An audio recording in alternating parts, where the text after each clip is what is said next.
Não é possível viver sem consumir, tá? Isso é um fato. A gente vive numa sociedade onde você tem que adquirir coisas para o seu bem-estar, para a sua educação, para a sua saúde, não interessa. Então, assim, consumir é normal. Consumismo é quando eu consumo muito mais do que eu preciso ou necessito. Então, por exemplo, quem de nós precisa de 20 pares de sapato? Provavelmente a gente precisa de uns 5, né? Um tênis, uma sandália rasteirinha, uma sandália salto alto, uma bota. Então, assim, o consumismo é quando eu consumo muito mais do que eu preciso. Mas eu, em princípio, eu ainda não estou me endividando por isso. Eu só gasto demais e provavelmente poupo de menos. Quando eu falo compulsão de compras, que é um transtorno, aí eu já estou falando de uma pessoa que consome muito mais do que precisa, muito mais que necessita e começa a se endividar e começa a viver em função do seu vício. A compulsão de compra é um vício. Então a pessoa vive para comprar e ela deixa de ter outros prazeres. Então aquela pessoa que fica esperando a família toda sair, ela vai para o shopping, compra as coisas, compra muito, tem aquela sensação de uma certa euforia quando está comprando e depois vem a ressaca. E chega em casa, esconde tudo e tem muitos objetos que nunca foram usados, tem coisas que estão com etiqueta e ela só vai perceber isso na hora que vai dar. Então isso é uma diferença que tem que ser vista. Agora, o que se acaba com isso? Primeiro tem que entender essa diferença.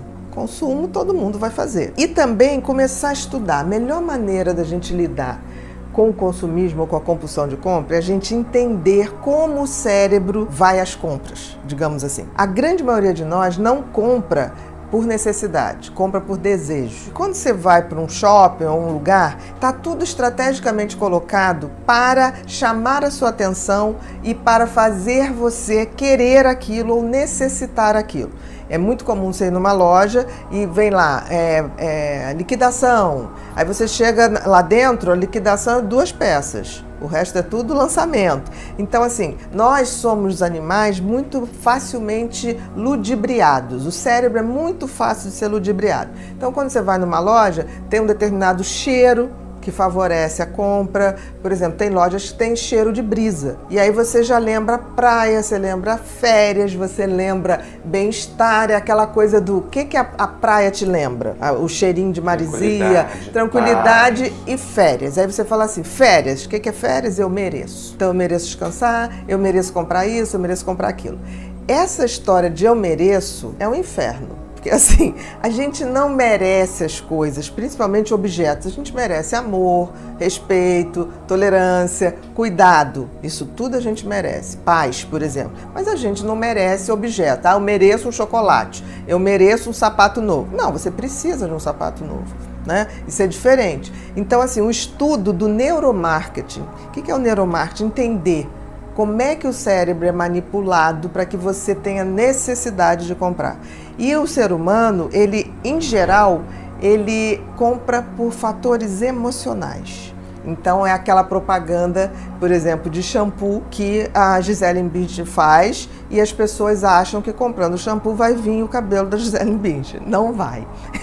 E a pobre da Gisele passa horas para deixar aquele cabelo daquele jeito e faz babyliss e faz uma opção de coisa. Então é essa coisa das pessoas quererem acreditar que tem um modo fácil, que tem uma magia. Não existe a magia, existe uma construção. Então a gente tem que começar a entender quais são os nossos gatilhos emocionais. O que me faz querer recompensas? O que me faz me achar merecedora de alguma coisa? Porque eu não sou merecedora de um objeto, eu sou merecedora de coisas que eu não estou tendo. E, em geral, respeito. Então toda vez que uma pessoa começa a comprar demais, isso está revelando que tem buracos ou vazios dentro dela que são afetivos, que são emocionais, não são materiais. Então descobrir quais são e poder organizar o que a gente chama de não cair nas ciladas é fundamental para que você possa realmente entrar num consumo que eu chamo saudável. Saudável para a pessoa, né? Comprar o que eu preciso é absolutamente saudável. E saudável para o planeta, saudável para a sociedade. Porque, por exemplo, a quantidade de coisas que a gente compra de plástico, que não vai dissolver nunca, né? A quantidade de coisas que a gente compra que nunca vai usar, né? De tinta, por exemplo, uma das coisas que mais polui a água são tingimentos de tecidos. A gente sabe que a maioria dos produtos hoje feitos no mundo são feitos por um preço razoável em trabalhos de mão de obra escrava. Tá aí a China, tá aí o Camboja, tá aí várias, e aí a gente fica discursando de direitos. Então, assim, se eu compro um produto muito barato ou falsificado, eu estou alimentando isso tudo. Então, assim, saber comprar também é saber ser um cidadão. Não é só eu não ter problemas de dívida.